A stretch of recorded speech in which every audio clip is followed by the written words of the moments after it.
ইরাকের রাজধানী বাগদাদে আমেরিকার দূতাবাস ও কূটনৈতিক স্থাপনা লক্ষ্য করে অন্তত 3টি বিস্ফোরক ড্রোন ও রকেট হামলা চালিয়েছে ইরান। তবে প্রতিরক্ষা ব্যবস্থা সক্রিয় থাকায় মঙ্গলবারের এসব হামলায় বড় ক্ষয়ক্ষতি এড়ানো গেছে। এছাড়া ইসরায়েলের হাইফা ও জেরুজালেমের অভিমুখে ক্লাস্টার বোমাযুক্ত ক্ষেপণাস্ত্র ছুড়েছে আইআরজিসি।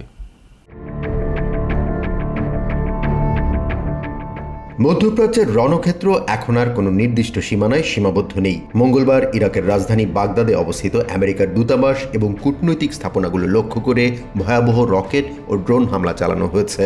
একাধিক সূত্রের বরাত দিয়ে রয়টার্স জানায়, বাগদাদ আন্তর্জাতিক বিমানবন্দরের কাছে আমেরিকার স্থাপনায় অন্তত 3টি বিস্ফোরক ড্রোন আঘাত এনেছে। তবে সির্যাম প্রতিরক্ষা ব্যবস্থা সক্রিয় হওয়ায় বড় ধরনের ক্ষয়ক্ষতি এড়ানো গেছে।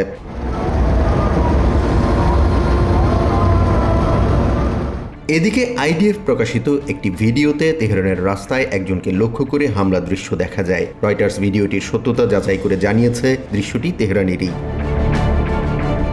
অন্যদিকে উত্তর ইসরায়েলের নাহারিয়া শহরে হিজবুল্লাহ রকেট হামলায় অন্তত 15 জন আহত হয়েছেন। এই হামলার পর ধ্বংসস্তূপের মাঝে নিজেদের শেষ সম্বল খুঁজছেন স্থানীয় বাসিন্দারা।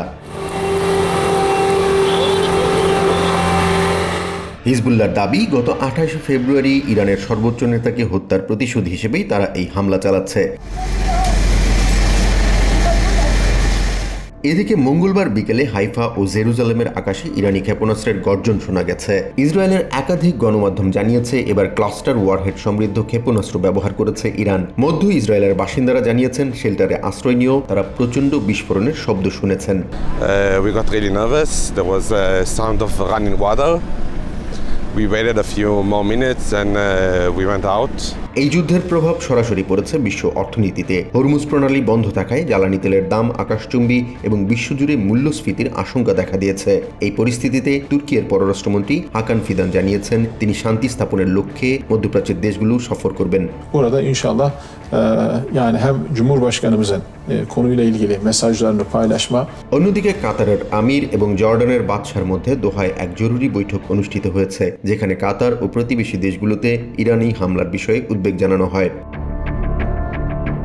আমেরিকার সেন্ট্রাল কমান্ড সেন্টকম ইরানের সামরিক লক্ষ্যবস্তুতে হামলার ভিডিও প্রকাশ করে তাদের শক্ত অবস্থানের জানান দিয়েছে। 3 সপ্তাহ ধরে চলমান এই যুদ্ধে এ পর্যন্ত নিহতের সংখ্যা 2000 ছাড়িয়েছে। আন্তর্জাতিক মহলে উদ্বেগ সত্ত্বেও কোনো পক্ষই পিছু হটার লক্ষণ দেখাচ্ছে না, যা পুরো বিশ্বকে এক অনিশ্চিত ভবিষ্যতের দিকে ঠেলে দিচ্ছে।